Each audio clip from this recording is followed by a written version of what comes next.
ಸ್ವರ್ಗ ಇದ್ದಂಗೆ ಇದೆಯಲ್ಲ ಗುರು ಜಾಗ ಮಾತ್ರ.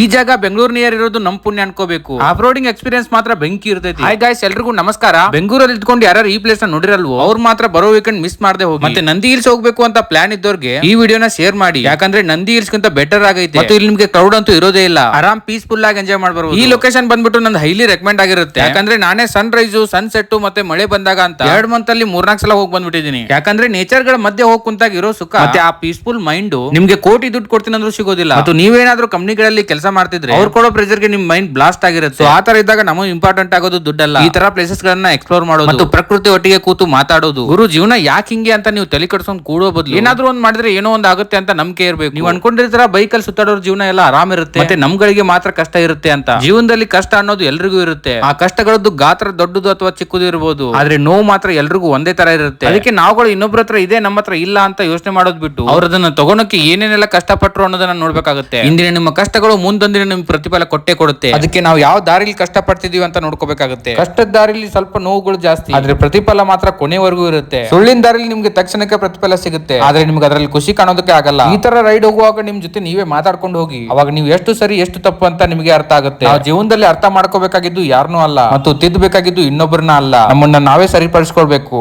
ನಮ್ಮ ಮೈಂಡ್ ನ ನಾವೇ ತಿದ್ದಿದಷ್ಟು ಅದು ಬಲಶಾಲಿ ಆಗ್ತಾ ಹೋಗುತ್ತೆ ಮತ್ತು ಹೊಸ ವಿಚಾರಗಳು ನಿಮ್ಮ ತಲೆಗೆ ಬರ್ತಾ ಹೋಗುತ್ತೆ. ಮತ್ತೆ ಈ ಪ್ಲೇಸ್ ಗೆ ಹೋಗ್ಬೇಕಾದ್ರೆ ನಿಮ್ಗೆ ಆಫ್ ರೋಡಿಂಗ್ ಇದ್ದೇ ಇರುತ್ತೆ. ಮತ್ತೆ ಮೇಲೆ ಹೋದಷ್ಟು ರೋಡ್ ಮಾತ್ರ ಭಯಾನಕವಾಗಿದೆ. ನೀವೇನಾದ್ರೂ ಆಫ್ ರೋಡಿಂಗ್ ನ ಇಷ್ಟ ಪಡ್ತಿದ್ರೆ ಈ ಪ್ಲೇಸ್ ನಿಮ್ಗೆ ಹೇಳ್ ಮಾಡಿಸಿದ್ದು ಅಂತ ಅನ್ಬೋದು. ಮತ್ತೆ ಮಳೆ ಬಂದಾಗಂತೂ ಈ ಪ್ಲೇಸ್ ಗೆ ಪ್ಲಾನ್ ಮಾಡೋಕೆ ಹೋಗ್ಬೇಡಿ, ಯಾಕಂದ್ರೆ ಈ ರೋಡ್ ಅಲ್ಲಿ ಗಾಡಿ ಮಾತ್ರ ಹೆವಿ ಸ್ಲಿಪ್ ಆಗುತ್ತೆ. ಬಟ್ ಮೇಲೆ ಹೋದಾಗ ನಿಮ್ಗೆ ಕಾಣುವಂತ ಒಂದು ವ್ಯೂ ನಿಮ್ಮ ಮನಸ್ಸಿನ ನೋವುಗಳನ್ನೆಲ್ಲ ದೂರ ಮಾಡುತ್ತೆ. ಈ ತರ ಇರುತ್ತೆ ನೋಡಿ ಮೇಲ್ಗಡೆ ವ್ಯೂ. ನಾವು ಆಕ್ಚುಲಿ ಇಲ್ಲಿ ಸನ್ರೈಸ್ ನೋಡೋಣ ಅಂತ ಪ್ಲಾನ್ ಮಾಡಿದ್ವಿ, ಆದ್ರೆ ನಾವು ಹೋಗುವಷ್ಟರಲ್ಲಿ ಸೂರ್ಯ ನೆತ್ತಿ ಮೇಲೆನೆ ಬಂದ್ಬಿಟ್ಟಿದೆ. ಆದ್ರೂ ಕೂಡ ನಿಮ್ಗೆ ವ್ಯೂ ಏನು ಕಮ್ಮಿ ಅನಿಸ್ತಿರಲ್ಲ. ಈ ಪ್ಲೇಸ್ ನ ನೇಮ್ ಬಂದ್ಬಿಟ್ಟು ಬೋಳುಮಲೆ ಪೋರ್ಟ್ ಅಂತ. ಲೊಕೇಶನ್ ಡೀಟೇಲ್ಸ್ ಡಿಸ್ಕ್ರಿಪ್ಷನ್ ಅಲ್ಲಿ ಮೆನ್ಷನ್ ಮಾಡಿರ್ತೀನಿ. ಬೆಂಗಳೂರಿಂದ ಒಂದು ಅರೌಂಡ್ 80 ಕಿಲೋಮೀಟರ್ಸ್ ಆಗ್ಬಹುದು, ಬಟ್ ವರ್ತ್ ಪ್ಲೇಸ್ ಅಂತ ಅನ್ಬೋದು. ನೀವೇನಾದ್ರೂ ಬೆಂಗಳೂರಲ್ಲಿ ಎದ್ಕೊಂಡು ವೀಕೆಂಡ್ ಗೆ ಎಲ್ಲಿ ಹೋಗ್ಬೇಕು ಅಂತ ಪ್ಲಾನ್ ಮಾಡ್ತಿದ್ರೆ ಈ ಲೊಕೇಶನ್ ನ ಬಕೆಟ್ ಲಿಸ್ಟ್ ಅಲ್ಲಿ ಆಡ್ ಮಾಡ್ಕೊಳ್ಳಿ. ಮತ್ತೆ ತಮಿಳುನಾಡು ಬಾರ್ಡರ್ ಅಲ್ಲಿ ಇರೋರಿಗೆ ಈ ಪ್ಲೇಸ್ ಇನ್ನೂ ನಿಯರ್ ಅನ್ಸುತ್ತೆ. ಮತ್ತೆ ಮೇಲ್ಗಡೆ ಬಂದಾಗ ಟಿಫನ್ ಗೆ ಅಂತ ಏನೂ ಯೋಚನೆ ಮಾಡಬೇಡಿ. ಸಂಡೇ ಬಂದಾಗ ನಿಮ್ಗೆ ಪಡ್ಡು ಮತ್ತು ಮ್ಯಾಗಿ ಸಿಗುತ್ತೆ. ಮತ್ತೆ ಈ ಪ್ಲೇಸ್ ಅಲ್ಲಿ ನಿಂತ್ಕೊಂಡು ನೋಡೋ ವ್ಯೂ ಮಾತ್ರ ಒಂದ್ಸಲ ನೀವೇ ನೋಡಿ ಕಮೆಂಟ್ ಹಾಕಿ.